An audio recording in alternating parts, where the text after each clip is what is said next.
Il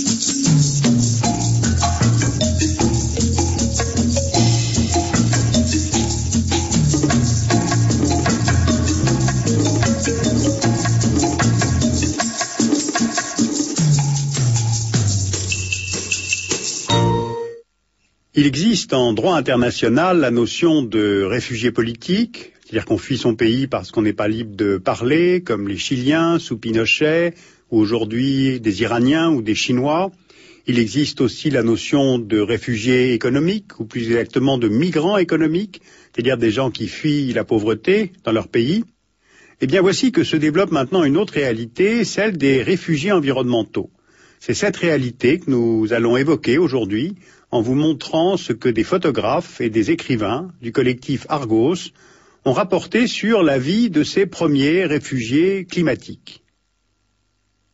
Voici les 9 régions où cette enquête a été conduite pendant plus de 2 ans, au Népal, en Chine, au Bangladesh, au Tchad, en Allemagne, en Louisiane, en Alaska, à Tuvalu, dans le Pacifique, et aux Maldives, dans l'océan Indien. Donc prenons 3 de ces lieux sur la Terre où les habitants sont menacés à cause des évolutions du climat. Voici la chaîne de l'Himalaya, au Népal, où l'on a constaté depuis les années 80 que les glaciers reculent en moyenne de 10 à 60 mètres chaque année, ce qui favorise la formation des lacs glaciaires. Au Népal, on peut repérer la vallée de Khumbu, à environ 4000 mètres d'altitude.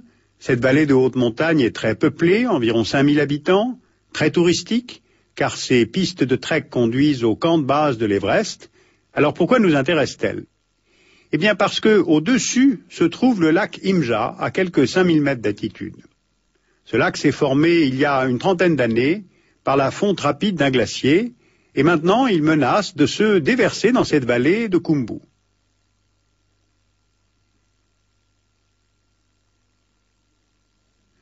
Et sur la vingtaine de lacs glaciaires en train de se gorger d'eau au Népal, les scientifiques estiment que le lac le plus dangereux à court terme, c'est ce lac Imja. Ces lacs qui explosent littéralement sous la pression, ce n'est pas qu'une hypothèse. À Dikzo, en 1985, un énorme bloc de glace s'est alors détaché de la montagne. Eh bien, il s'est effondré dans le lac glaciaire, et sous le choc, la digue naturelle a rompu, l'eau a emporté des villages, des ponts, une station hydroélectrique, et 5 personnes ont été emportées par les eaux. Eh bien, c'est exactement ce qui menace au lac Imja, et c'est pour cela que les habitants sont soit piégés, soit décident de partir.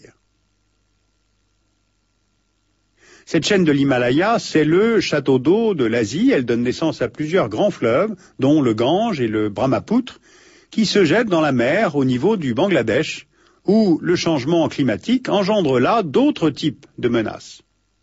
Le Bangladesh reçoit l'essentiel des eaux provenant du Tibet, du Bhoutan, de l'Inde, du Népal. Tout se déverse au Bangladesh, où l'on trouve la plus grande mangrove au monde. Or, depuis une vingtaine d'années, on observe 3 phénomènes. Premièrement, celui que l'on vient de constater au Népal, en amont, la fonte des glaciers entraîne une augmentation des débits fluviaux. Et dans un pays aussi plat que le Bangladesh, 3 cm d'eau en plus, c'est une extension des zones inondées. Deuxièmement, l'augmentation des pluies de mousson et la dilatation de l'eau de mer plus chaude. Eh bien, cela freine l'écoulement fluvial, cela entraîne une élévation des eaux de l'estuaire qui se mêlent à l'eau de mer du golfe du Bengale. Eh bien alors, l'eau de mer remonte dans le delta et vient polluer les nappes phréatiques et entraîne la disparition de la riziculture. On voit ici des scènes de la vie dans la région de Mushinganj, une région de mangroves où plus de 8000 familles vivent de la riziculture et de l'agriculture. Alors il y a 2 possibilités face à la montée des eaux.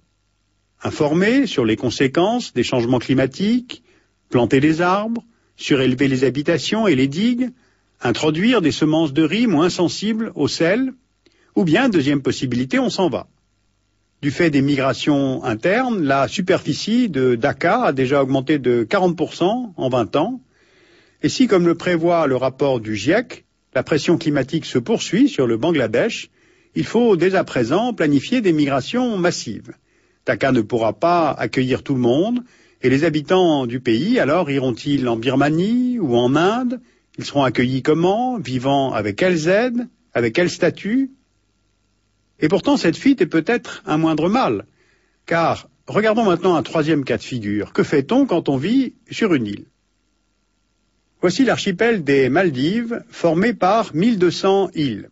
Il s'agit d'un État indépendant, à proximité du sud de l'Inde et du Sri Lanka. Et quand on arrive en avion, on comprend tout de suite la vulnérabilité de l'archipel, et donc celle de ses habitants. Les Maldives sont des îles coralliennes, donc entourées de coraux, de plages, surmontées de cocotiers. Donc c'est une nature très agréable pour les touristes, mais très dure pour les habitants, qui sont au nombre de 360 000 et qui vivent sur seulement 200 îles de l'archipel.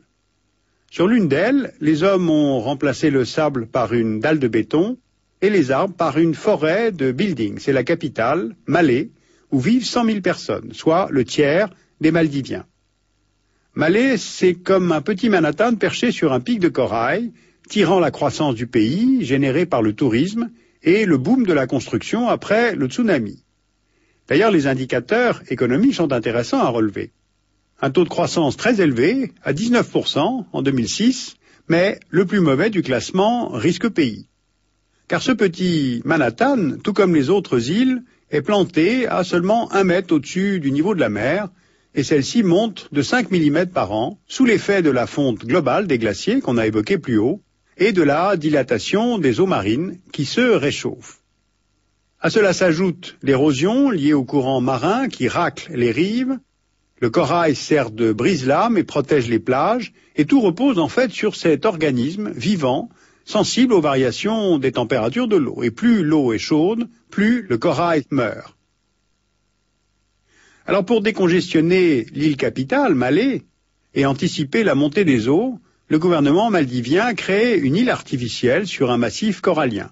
Ulu Malé est construite cette fois à 2 mètres au-dessus de l'océan, et d'ici 20 ans, elle devrait accueillir près de 150 000 personnes.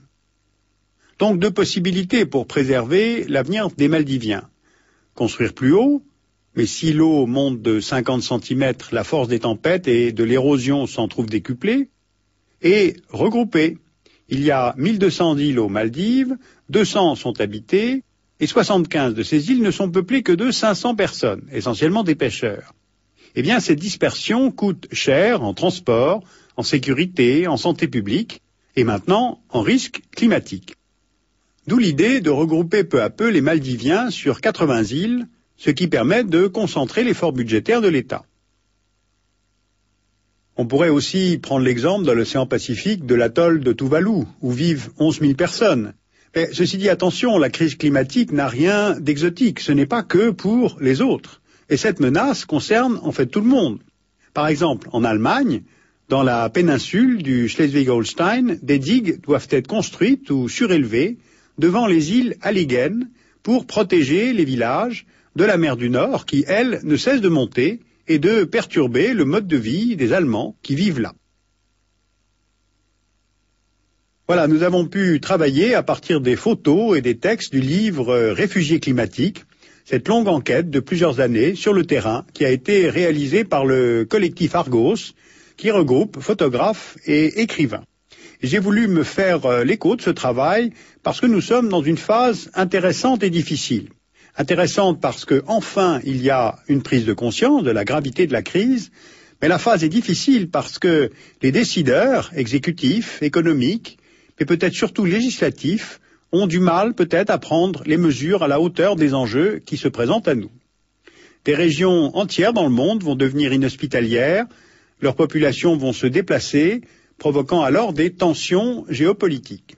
Eh bien, le climat et l'environnement peuvent, au XXIe siècle, être des facteurs de guerre ou de paix.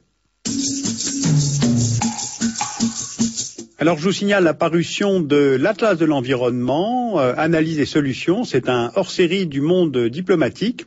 Et puis, si vous voulez retrouver certaines de ces photos et découvrir d'autres régions du monde et d'autres photos, vous pouvez donc lire Les réfugiés climatiques, collectif Argos, édité chez Infolio, avec des préfaces de Hubert Reeves et du climatologue français Jean Jouzel.